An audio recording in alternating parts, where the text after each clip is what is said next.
आहिनि अॼु गस्ता पारां मुतालबनि जी मञता लाइ कराची में जेको एहतजाज हले पियो उन ते पुलिस जेका लठबाज़ी कई आहे उन में केतिरा ई उस्ताद ऐं लेडी टीचर ज़ख़्मी बि थियूं आहिनि। उन सिलसिले में असां सां गॾु लाइन ते हाज़ुर आहे relation and coordination secretary PP Sanghar जो नौजवान अॻवान मीर सिंह हाजड़। साईं भलीकार था चऊं। साईं मां ॿुधायो जेको कराची में उस्तादनि ते तशदुद कयो वियो आहे इन खे अव्हां कीअं था ॾिसो? Saying I strongly condemn this negative act by ill-literated Sardar Shah. This is his individual select. Pakistan People's Party do not support such shameful acts like this. I am strongly so sorry, honorable teachers. No doubt, teachers are the respectful and honorable part of the society. Society and generations can only get success via education and by teachers. Please, let me clear once again, Pakistan People's Party, Bilawal Bhutto Zardari Sahab, do not like these acts. This is his individual fell act by illiterated Sardar Shah, and we are very sorry. This is wrong act by illiterated Sardar Shah, and let me clear once again, ये Sardar Shah का अपना जाती फैसला था जो भी आज हुआ। Pakistan peoples party ऐसी चीजों को सपोर्ट नहीं करती। बहुत दुख, बहुत अफसोस की बात है।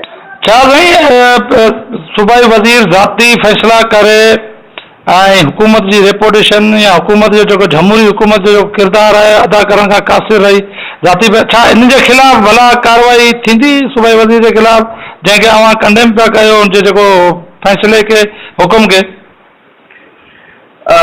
मेरे साथ काफी ऐसे पीपल्स पार्टी के सीनियर लोग हैं जिनको आज बहुत दुख हुआ है, और सरदार शाह को आए अभी कुछ साल ही हुए हैं पार्टी में, और ऐसी पॉलिसियां अगर ये रखेंगे तो ये ऑब्वियसली हमारी पार्टी के लिए बाइस से नुकसान होगा, और हम ऐसे मिनिस्टर्स हैं, ऐसे लोगों को, ऐसी दिमाग देनी वाले लोगों को सपोर्ट नहीं करते।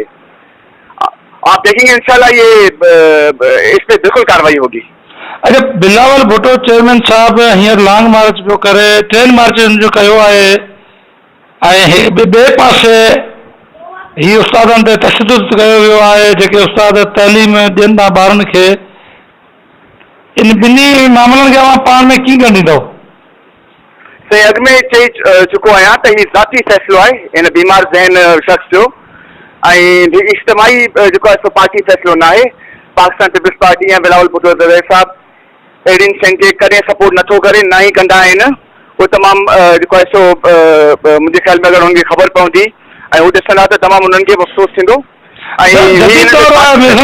जदीद दौर आहे, सोशल मीडिया ऑनलाइन आहे, सॼो मामिलो ऑनलाइन टीवियुनि ते सोशल मीडिया ते हले पियो।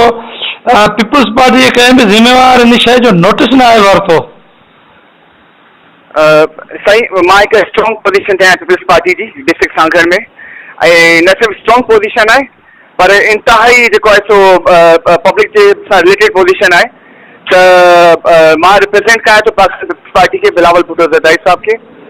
त मूं उथंदे ई जेको आहे सो नोटिस वरितो त इन जो इहो मतिलबु आहे त मां पंहिंजी पार्टी खे ऐं बिलावल भुट्टो ज़रदारी साहब खे रिप्रेज़ेंट कयां पियो, ऐं उन्हनि जी तरफ़ां मां तमामु जेको आहे सो अफ़सोस इज़हार कयां थो। ऐं हीअ जेको आहे सरदार शाह जेको बि अमल कयो आहे इन जो हुनखे बिल्कुलु नुक़सानु थींदो। सियासी ॿाराणी कई अथसि, सियासी मेच्योर माण्हू, सियासी बालिग़ माण्हू अहिड़ियूं हरकतूं या अहिड़ियूं पॉलिसियूं जेको आहे सो अख़्तियार कोन कंदा आहिनि। तमामु अफ़सोस जहिड़ी ॻाल्हि आहे सरदार शाह, तव्हां अञा ताईं बालिग़ सियासतदान न थी सघिया, तव्हां अञा ताईं बीमार ज़हन शख़्स आहियो, ऐं तव्हां जेको आहे सो अञा ताईं तव्हां सियासत न सिखी सघिया। Very sorry sir. छा हिन वक़्तु ताईं सीएम हाउस मां या पार्टी जी मरकज़ी क़यादत या चेयरमैन तरफ़ां के हिदायतूं आयूं आहिनि त उस्तादनि सां ॻाल्हियूं कयूं वञनि, जा मसइला ॿुधा वञनि? तव्हां जेको आहे सो थोरी देरि में इंशाल्लाह न्यूज़ में ॾिसंदा त सीएम साहब जेको आहे सो पाण वेही मीडिया ब्रीफिंग ॾींदा हिन ॻाल्हि ते।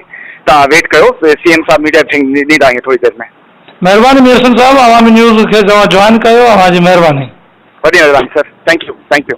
वधीक ख़बरनि ऐं तफ़सील लाइ विज़िट कयो अवामी news Facebook page, YouTube page ऐं अवामी न्यूज़ वेबसाइट।